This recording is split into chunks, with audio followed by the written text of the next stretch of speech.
All right. So my name is Jackie, and I am an essential oil educator, and I'm also a certified health coach. It is my joy to get to talk about this tonight with you guys.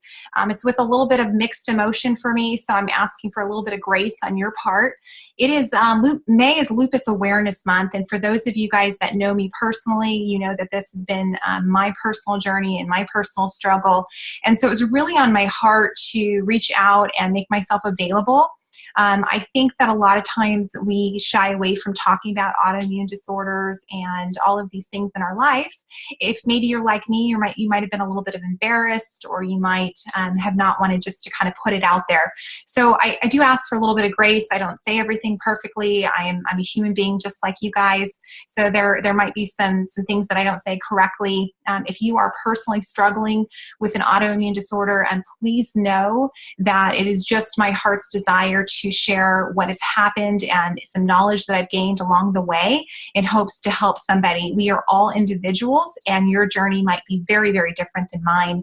Our bodies are different, and how we respond to things are very, very different. So I want to respect that you might be battling with something very different. So a little disclaimer, whoops. I'm not a doctor, right? So I cannot diagnose you guys, cure you. I'm not trying to prevent any diseases. I'm not trying to overstep my bounds in any ways with whoever you've partnered with in your medical community. I always encourage you as a health coach to let your doctor know if there's anything that you're changing.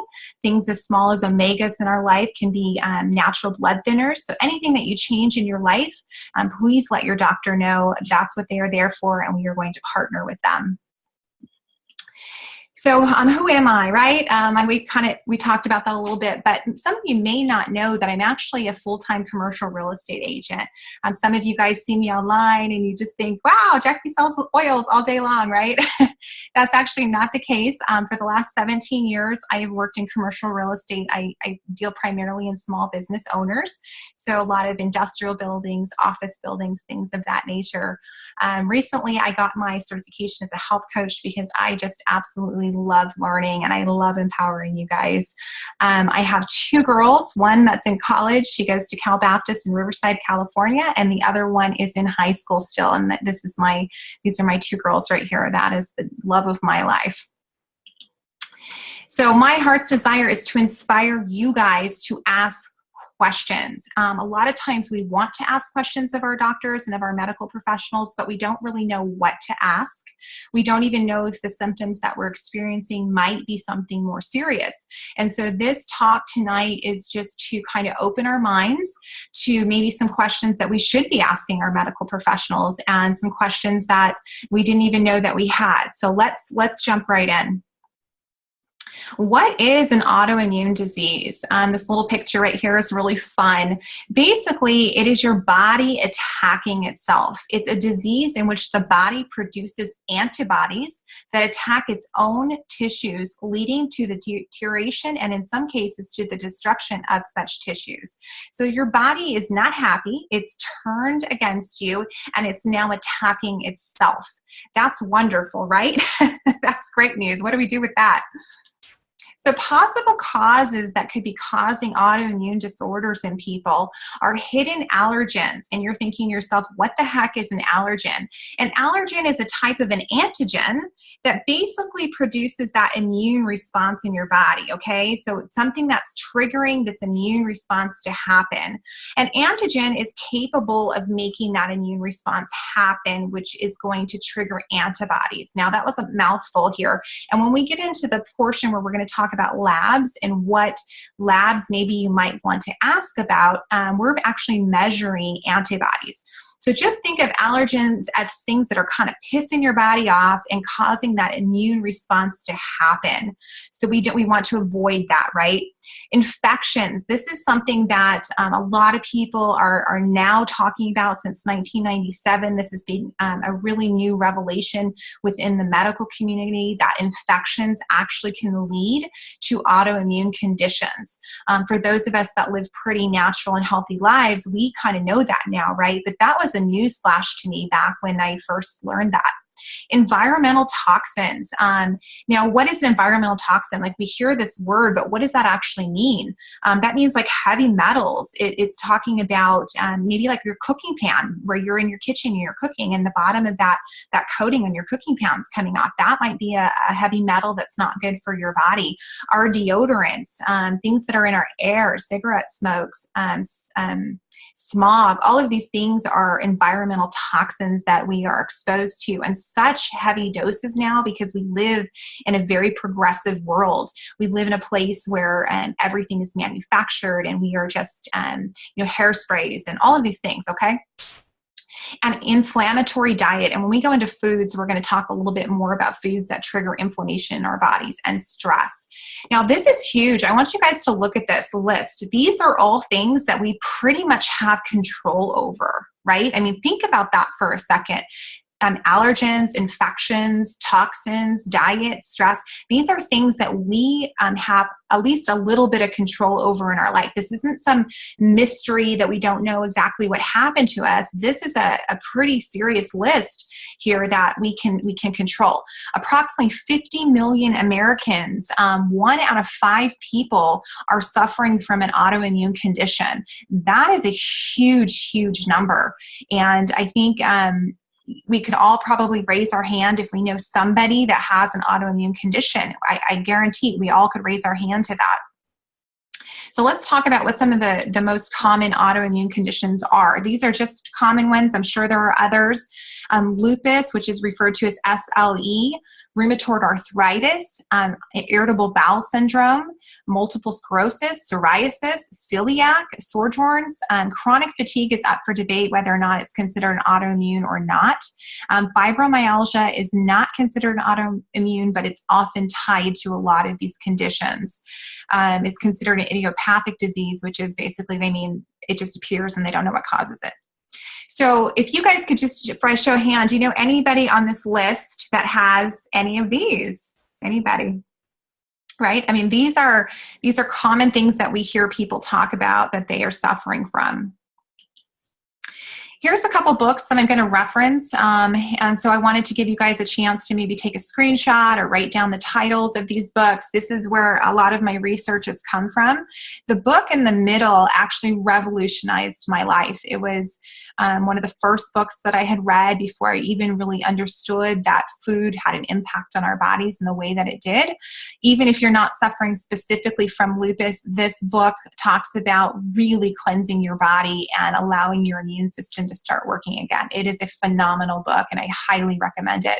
The book on the left, Medical Medium, Anthony Williams, somebody that does talks online. He's huge in talking about celery and juicing. He has a whole series of books. I have not read them all, but this specific one, I have read the majority of it, and it's a phenomenal book. He has this premise that the Epstein-Barr virus is actually linked to a lot of autoimmune conditions. So he's really, really amazing to follow. The book on my right, your left, Rheumatoid Arthritis, The Infection Connection, my specialist, which we're going to talk about in just a second, is featured in that book. And that's this new idea since 1997 that infections are actually really what's triggering a lot of this autoimmune for most of us. So if you're into reading or you're looking for answers, these 3 books are probably going to be the top 3 that are going to provide you with those answers that you need. Okay, we'll move on here. Hopefully everybody got that. And my story, I'm going to flip this off in just a second and actually talk to you guys, but I want to show you this picture really quick. I don't have a lot of pictures from this time in my life. In this photo, my kids actually took this picture. I had come home from work, and it was dinner time right about now. And I cleaned up the kitchen table, and I actually had laid my head down, and I was out cold. I was not faking it in that photo. I was actually completely asleep. I think I woke up at like 1 or 2 o'clock in the morning and did not even know that I had fallen asleep. I was absolutely just done at this point in my life. I had nothing left to give. And so this is one of the few photos that I have, and I wanted to show you guys that I'm a real person. This is really my journey. And this is a little bit transparent for me. I'm getting a chat coming in. Sorry. Oh, thank you, Tracy. That's very, very sweet. I appreciate that. Okay, I'm going to stop sharing my screen, and we're going to talk really quick about what happened to me, and then we'll go back to the slideshow. So about, let me back up. So as I mentioned, I was working commercial real estate for about 17 years. At about year 10, I had gone through a divorce. Many of us go through that. And I had a conversation with myself. I had 2 kids. I had a mortgage. And I thought, you know what? I'm just going to go get a second job for a while. No big deal. You know, I work Monday through Friday, 8 to 5. I'll just go work somewhere nights for a while. The kids and I'll kind of regroup. I'll let them transition. And then, you know, we'll get on with our lives. Well, unfortunately, what happened during that time frame, for those of you guys that know, like 07, 08, and 09, is the real estate market, you know, went right. So I got stuck in a position where I was actually doing my 8 to 5, right? But then I had started waitressing at night. So I would get off at 5 o'clock, and my night shift would start about 8. Some days it was 6, but usually it was 8. So I'd come home, I'd run home really quick. I would high five the daytime babysitter and high five the nighttime babysitter and switch places. And I would head off to my night shift. So, you know, you can do that for a little bit, but a little bit turned into 10 years. So I really, really can identify with that list that I just showed you, where we talk about stress and lack of sleep and diet and all of these things that triggered this in my life. So I really have a lot of ownership over what happened, because I believe that it was my own doing that brought me to that place.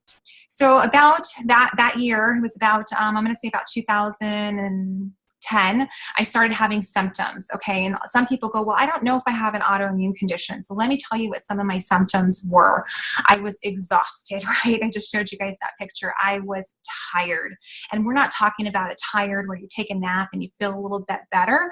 We're talking about that tired that's like in your bones, right? You know, just behind your skeleton. You're just exhausted. You have chronic fatigue. Like, you are just wiped out. I had no stamina. So if I would climb the stairs, I literally was wiped out. Like, I'm deep breathing. I'm like, right, just to climb my stairs was overwhelming for me.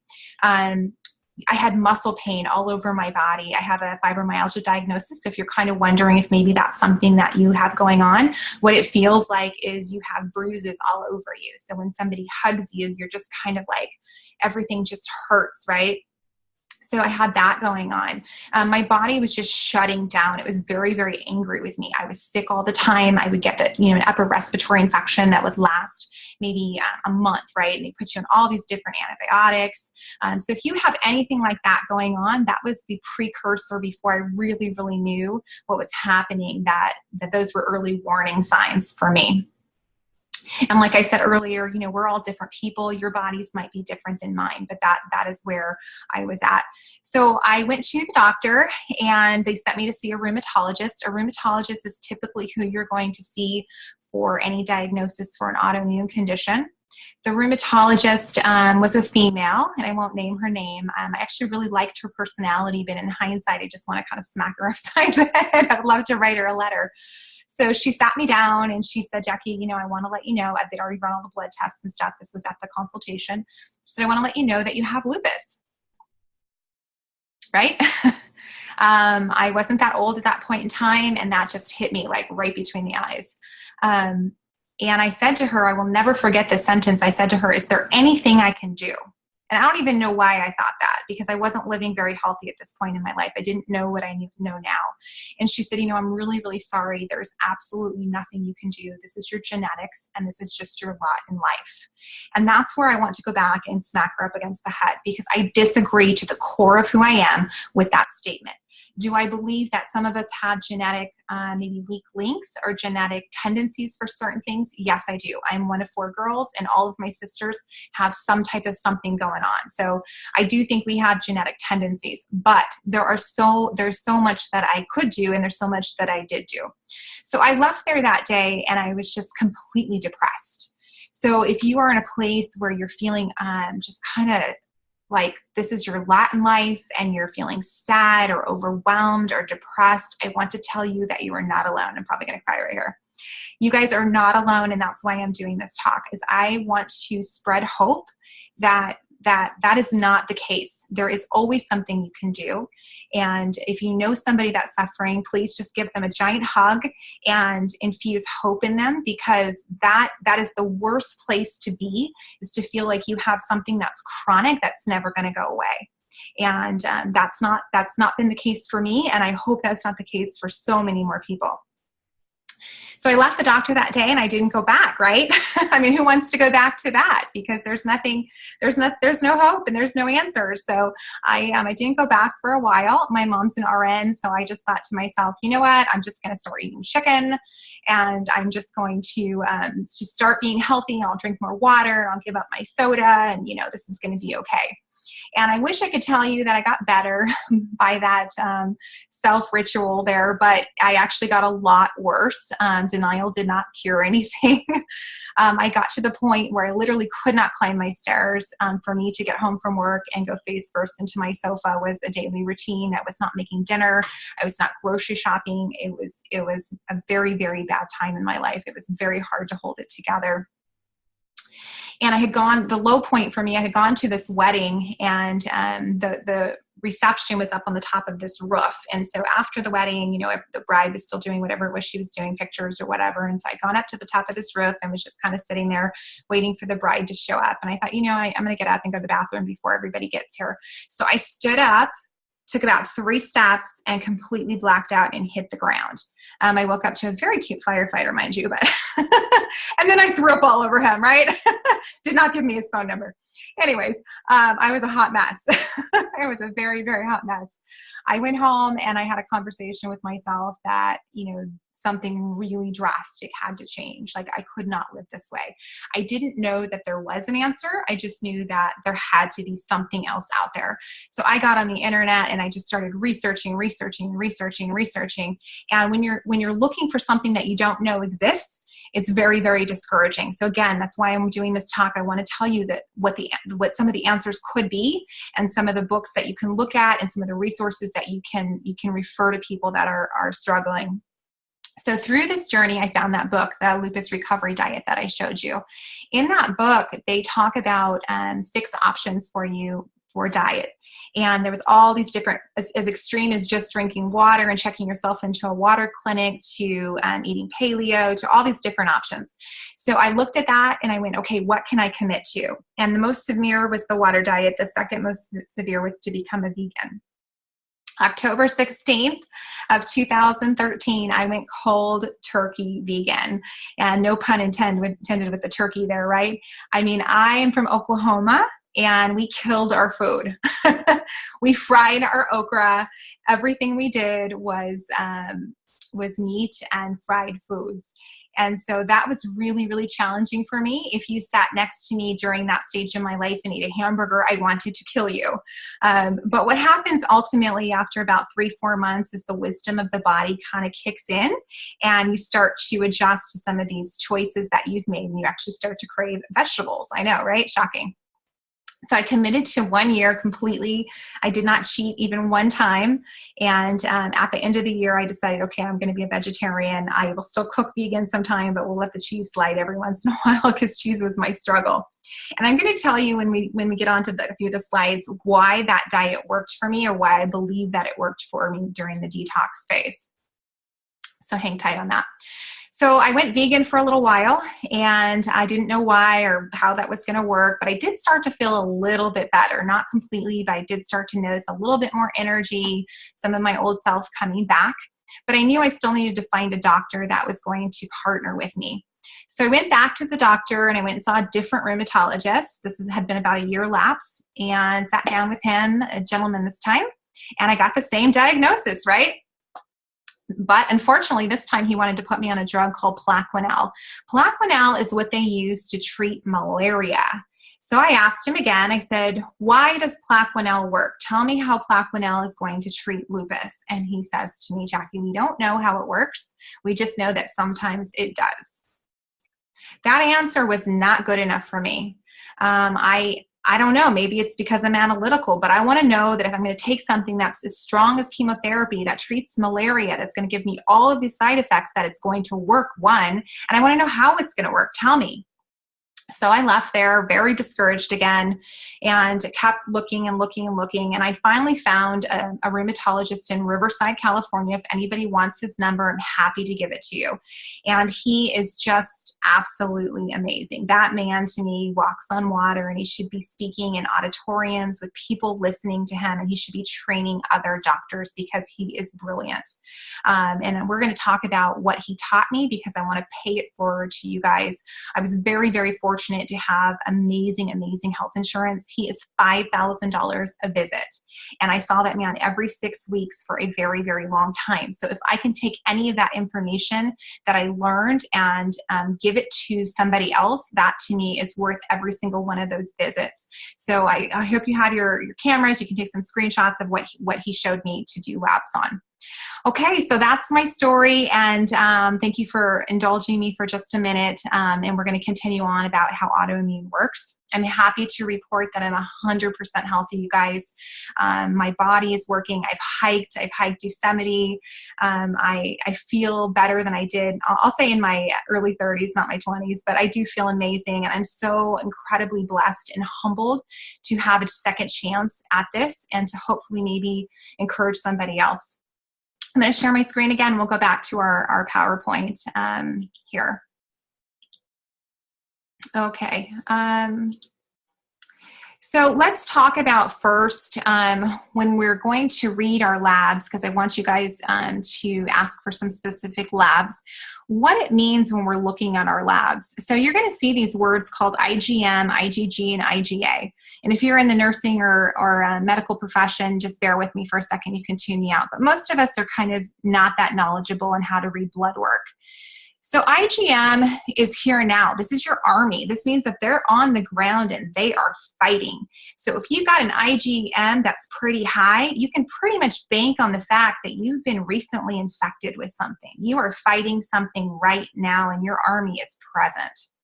Now, IgG is the largest group in our body of antibodies, and this group is like your memory of antibodies, okay? So this group tells me that you at some point had this infection, but maybe it's not as like current and active as like right now, but maybe at some point in time, your body was fighting this. IgA, now this one has a lot to do with allergens and allergic reactions in our body.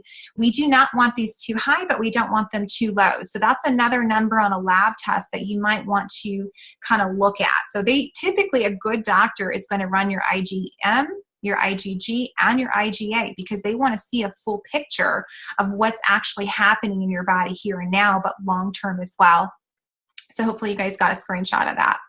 Now, there's a lot of blood tests on this next screen, okay? And these are tests that doctor ran on me every 6 weeks for about 3 years.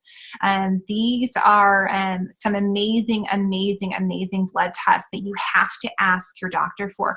They are not going to just automatically run all of this stuff. In fact, most doctors, the people that I've talked to, I've suggested some of these, and they go back to their doctor, and their doctor doesn't even know what button to push to ask for some of these. You're going to have to see probably a rheumatologist, and you're going to have to specifically say, I want this blood test run, because they will not do it. Half of them don't even know these tests are available. And I'm not insulting the medical community. I think my mom's a nurse, and I love the medical community, Eastern and Western medicine, but we have to know what questions to ask in order to get the answers that we want. So the first one that most people will get an autoimmune diagnosis with is this first one, that ANA. Your ANA pops up positive, and the doctor slaps you with that diagnosis, which is what happened to me with 2 doctors that I just told you about. ANA does not mean that you have lupus. It does not mean that you have an autoimmune condition. It means that there's a fire in your house going off and something's wrong. You need to pay attention to it. That's what that number means. So if you get that diagnosis, don't freak out. Don't go home and cry yourself to sleep. Just be thankful that you now have a flashing red light going off, that there's something going on in your body and you need to know. I'm not going to go through all these, but I did put in parentheses what some of them are tests for, like for celiac, for inflammation in our bodies, for connective tissue disease, for Sjögren's. Some of the tests are for multiple things, but this just kind of gives you a basic idea. I do want to highlight really quick for those that maybe cannot afford to see a rheumatologist and you just have a primary doctor. I want to tell you that vitamin D is going to be something that they run in your normal standard panel at a regular doctor's visit. And I met this amazing man who's a bioscientist or bioengineer. I'm not sure exactly what his title was, but I met him about a year ago, and he, a biochemist, sorry, thank you. I apologize. He has a belief that if you pop up vitamin D deficient, that it actually is that red light warning light going off, that there's something else going on in your body, because he believes that bacteria and infections can block your vitamin D from absorbing. And it is his goal to make it a standard practice in the medical community that if you pop up vitamin D low, that they then run all these other panels. So if you cannot afford to see a rheumatologist or have these done, at least get your D checked. Really quick, some numbers on this if you want to jot it down. If you are below 50 on a vitamin D test, you are deficient.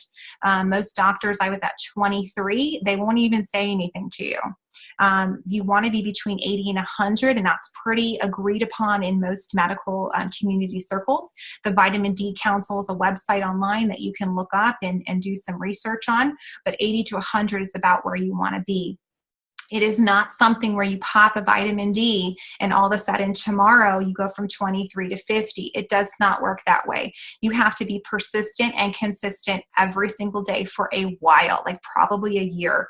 They had me on 10,000 IUs, which are international units, for almost a year before I got back up to normal. I now take 5,000 every day just to kind of regulate my body. If you are fighting something, that D, like I said, doesn't absorb the same as other people. So you're going to want to have that conversation with your doctor about your specific levels.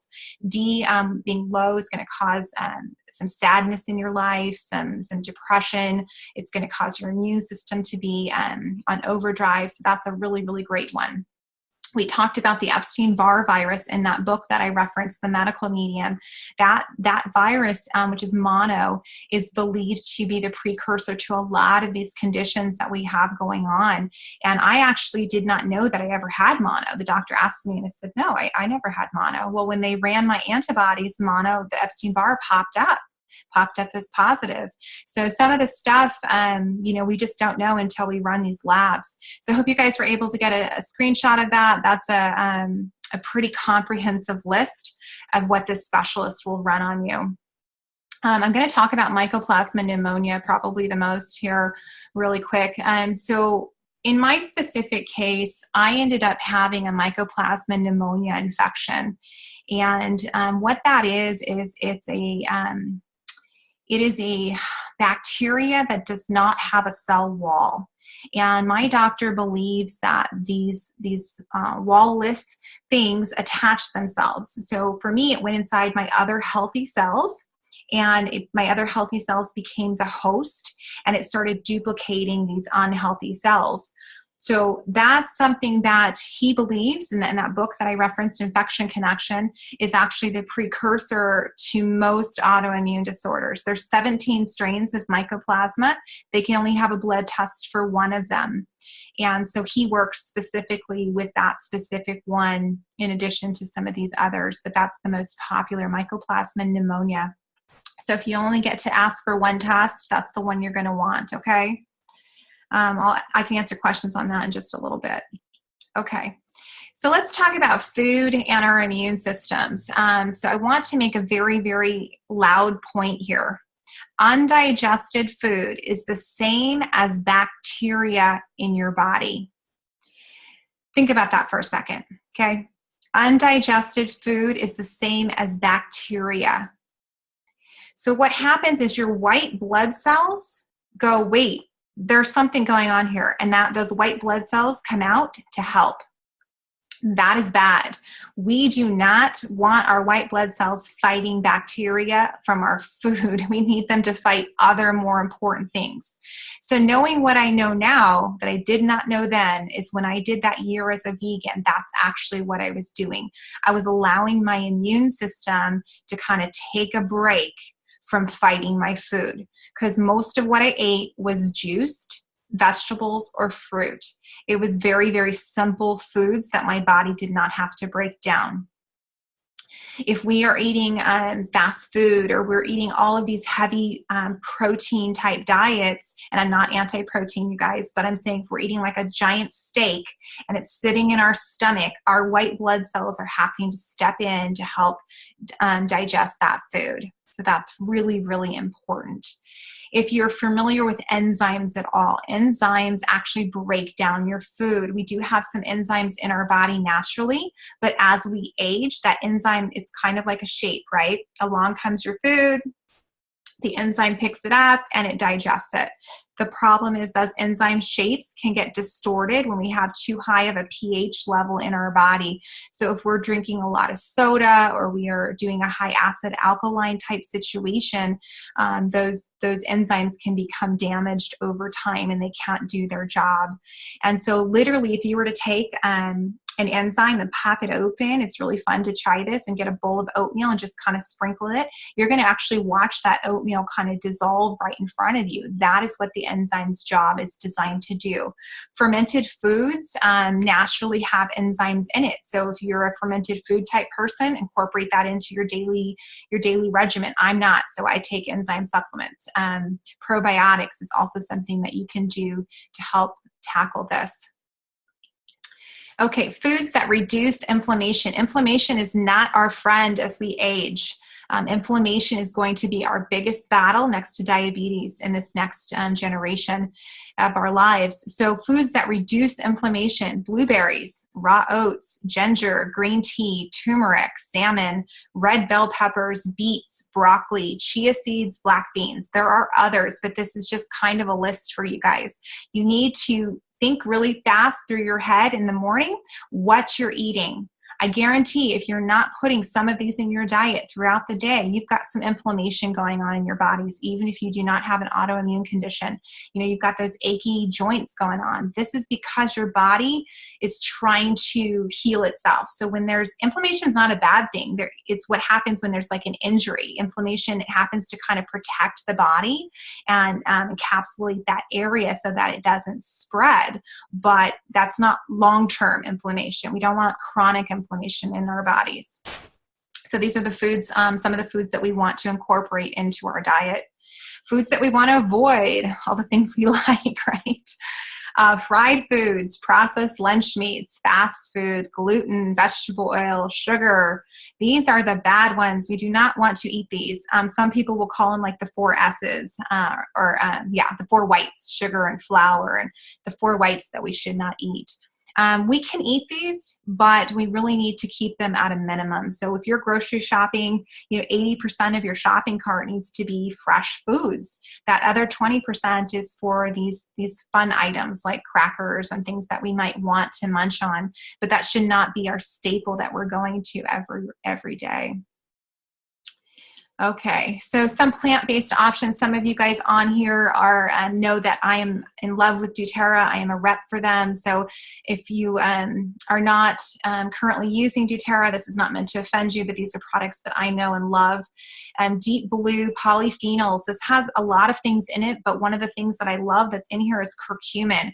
Curcumin is the active ingredient in turmeric. So this is going to help with inflammation. Think of this as reducing inflammation on a long-term basis. Now, turmeric in a shot like that you're going to drink is really, really amazing. But if you have chronic inflammation, this is something that's going to help your joints work a little bit better. The 3-pack in the middle, and for those of you guys that are oil lovers, I know you guys are all taking this. We call this our lifelong vitality pack, and that is because it has everything in it to sustain life. It's got your omegas, your macro micronutrients, your cellular complex, and this is a completely entire class all by itself. But most of us are not getting the nutrients that we need in a single day in order for our bodies to run.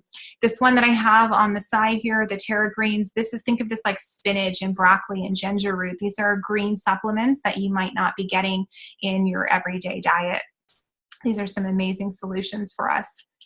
Okay, in the plant world, we have a group called the phenol family. Now, I put up this chemistry wheel to kind of show you guys, and I highlighted it. The phenols are thyme, oregano, and clove. These are our strongest plant-based solutions.